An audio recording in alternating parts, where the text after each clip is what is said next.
the privacy of the riad, where he could finally relax.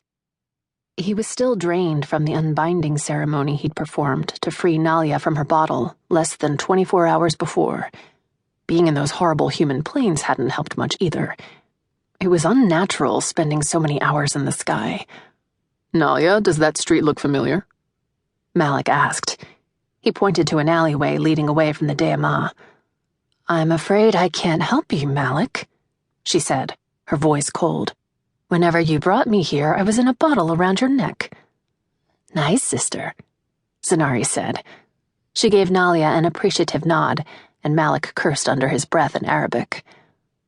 Raif fell back as Nalia and Malek continued to bicker about which direction the guest house was in. "Anything?" Raif asked Zanari. She shook her head. "A lot of Ifrit are searching for Nalia. My Bouakif told me that much, but nobody knows where she is yet." Having a sister with the ability to psychically view any place or person in the realms was incredibly useful, when it was accurate, anyway. "Do they know what she looks like?" Raif asked. "They know about the birthmark," Zanari said. "That's all I can see."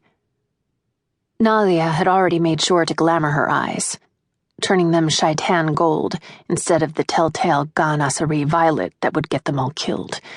Likewise, the tattoos snaking over her hands and arms had been covered, although those would not have been so out of place in Marrakesh.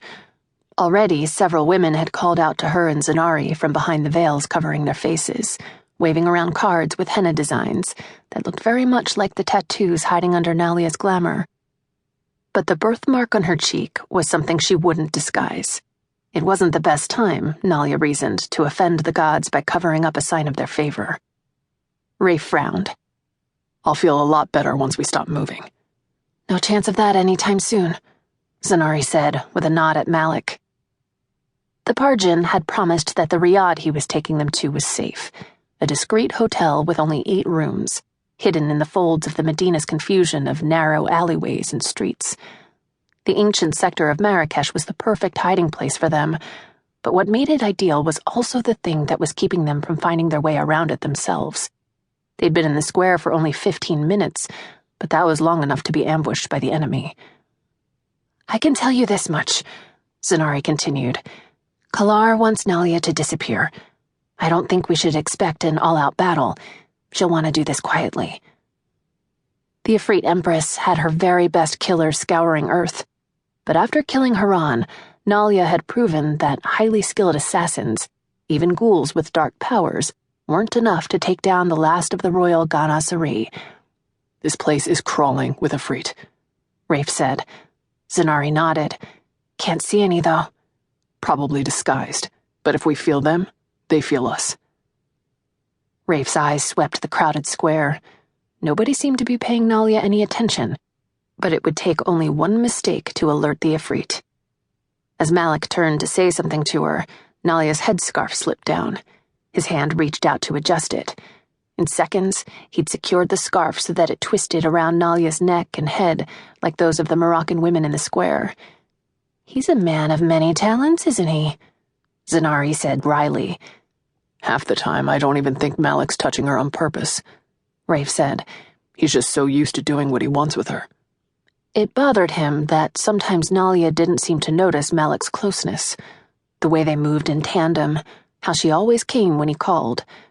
Raif wondered how long it would take for her to realize she wasn't Malek's slave anymore. Raif quickened his steps and threaded his fingers through Nalia's, rubbing his thumb against the scar around her wrist where Malek's shackles had once been. She raised her other hand to the headscarf, self-conscious. "I look silly, don't I?" she asked. It was a lucky thing the women in this part of the world wore such clothing. It allowed Nalia to hide the identifying birthmark on her cheek that had helped Haran find her. The ghoul had killed 6 jinn before he got to Nalia, including her best friend Leigh. He'd nearly killed Nalia herself. Raif shook his head. "Not silly at all. Beautiful as always." He leaned in to kiss her, but Malek's voice stopped him. "PDA isn't approved of in Morocco," he said. "You kiss her out here, and you'll attract way more attention than you want." "PDA?" Raif asked. Nalia shot Malek a glare. "Human thing," she said, turning back to Raif.